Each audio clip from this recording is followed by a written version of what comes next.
bertentangan dengan akal, maka akal didahulukan. Jika dalil bertentangan dengan akal, maka akal didahulukan. Bahkan Razi punya tulisan tentang masalah ini.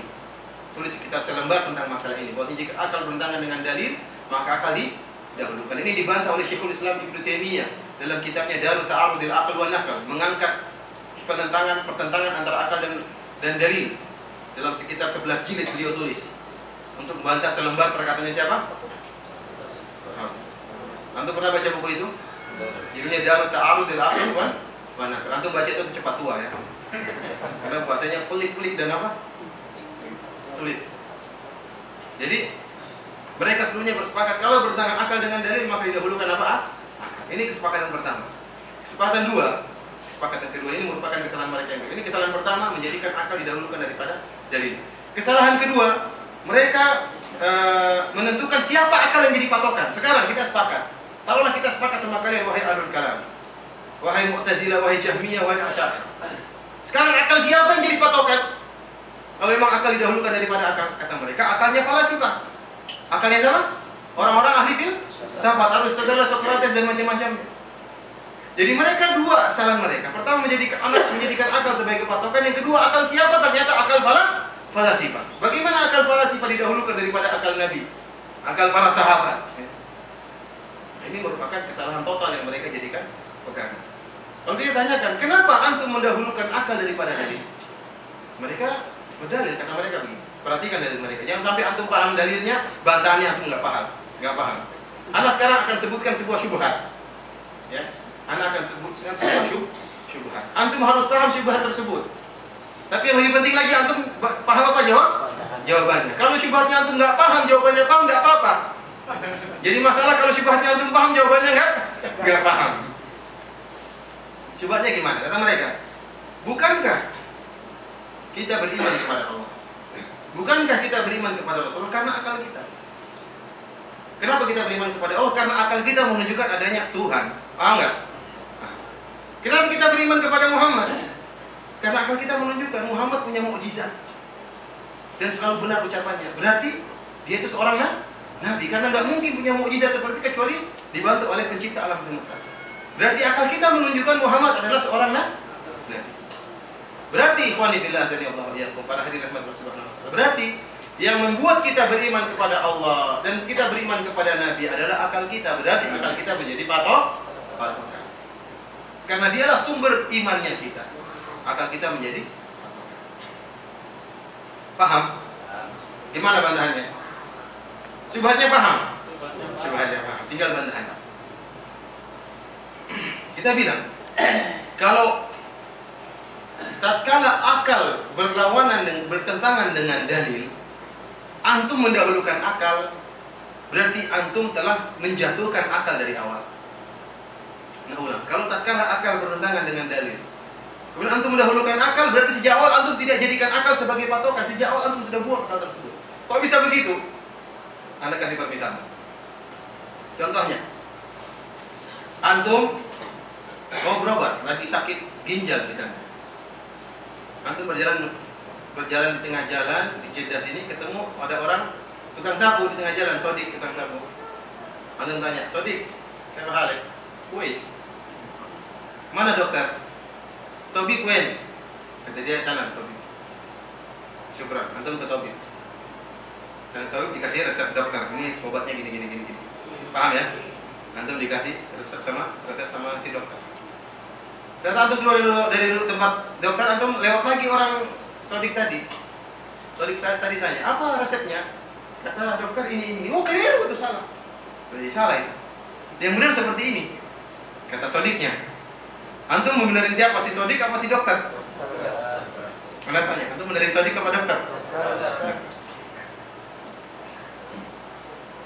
Kenapa? Meskipun Sodik tadi yang menunjukkan bahwa itu adalah tempat dokter. Tapi tatkala sudah jelas itu adalah dokter, antum pegang perkataan dokter. Paham?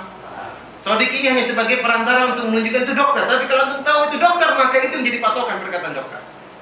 Oleh karena kita praktekkan di dalam hal ini misalnya, akal. Memang benar akal menunjukkan adanya Allah Subhanahu wa ta'ala. Akal yang menunjukkan benar. Akal yang menunjukkan Muhammad adalah utusan Allah. Tapi kalau sudah jelas seperti itu, tatkala Muhammad berbicara, akal menunjukkan bahwasanya Nabi tidak mungkin keliru, benar nggak? Kalau Nabi keliru berarti akal menunjukkan dia bukan Nabi. Paham ya? Sekarang ada Nabi diutus oleh Allah, Allah nggak mungkin keliru ya, nggak mungkin keliru. Allah mengutus Nabi, akal menunjukkan kalau orang ini memang diutus oleh Allah nggak mungkin keliru omongannya. Itu penunjukan akal. Oleh karena tatkala akal bertentangan dengan dalil, dengan omongan Nabi, mana kita dahulukan? Perkataan Nabi, kalau memang kita menjadikan akal sebagai patokan. Justru kalau kita mendahulukan akal daripada Nabi, berarti kita sejak awal sudah buang akal. Paham atau tidak? Insya Allah paham ya. Yang nggak paham tanya sama yang paham ya. Paham ya insya Allah ya? Jadi ikhwanifillah ya, itulah asal muasal dari kesalahan mereka. Sehingga mereka menjadikan akal sebagai patokan, bahkan tatkala akal bertentangan dengan dalil, mereka mendahulukan akal daripada dalil. Ada Al-Quran bertentangan dengan akal didahulukan, Al-Quran dibuang. Jadi ini disepakati oleh mereka. Ya, ini bid'ah yang muncul di zaman Jaham bin Safwan. Bid'ah ini muncul. Bid'ah sebelumnya ada bid'ah Khawarij, bid'ah yang lain. Ya, itu mereka tidak mendahulukan akal. Bid'ah yang muncul di zaman sahabat, di awal di zaman tabi'in, muncul bid'ah tatkala itu. Khawarij dan lain-lainnya, kelompok-kelompok sesat. Akan tapi mereka masih mengagungkan dalil. Bahkan mereka untuk mengkafirkan kaum muslimin mereka pakai dalil, cuma salah paham tentang dalil. Tapi mereka mengagungkan dalil. Paham? Mereka mengagungkan dalil dan mereka menjadikan dalil tersebut untuk mengkafirkan kaum muslimin. Adapun orang Jahmiyah enggak, mereka tidak mengagungkan dalil. Kalau dalil bertentangan akal, dalilnya dibuang. Itulah pemikiran mereka. Kemudian kesalahan kedua yang sangat fatal. Kalau memang akal dijadikan sebagai patokan, akal siapa? Kata mereka akal falasifah. Siapa falasifah? Aristoteles, Plato dan yang lainnya. Mereka bukan orang Islam, mereka asal bukan orang Yahudi, bukan orang Nasrani, bukan orang beragama. Hidup ribu tahun sebelum Masehi. Mereka dari mana? Kenapa kita menjadikan mereka sebagai akal, sebagai pusat kebenaran? Apakah akal mereka lebih bersih daripada akalnya Nabi Muhammad, daripada akal para nabi, daripada akal para sahabat? Oleh karena kemudian kalau kita jadikan akal sebagai patokan, akal siapa yang mau dijadikan patokan? Kata Al-Imam Malik rahimahullah, ya laita syi'ri bi ayyi aqlin yuzanul kitab wa sunnah. Dengan akal siapa kita mau menimbang Al-Quran dan Sunnah?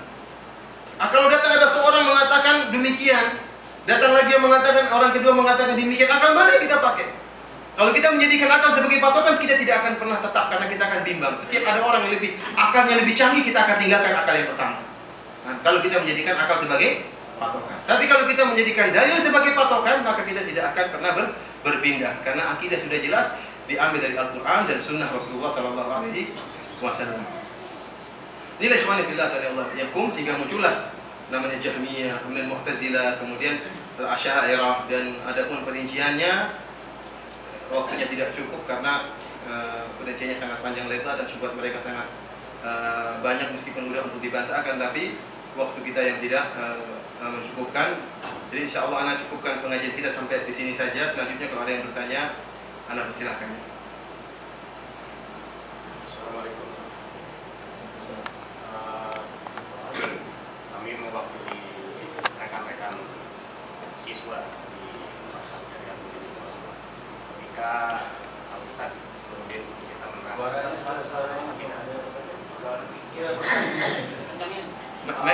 pakai kertas saja ya.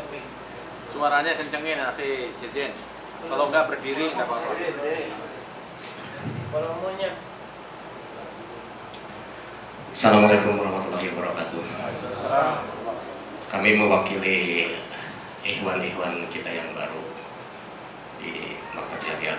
Ketika guru kita Ustaz Nuruddin rahimahullah menerangkan tentang akidah, ada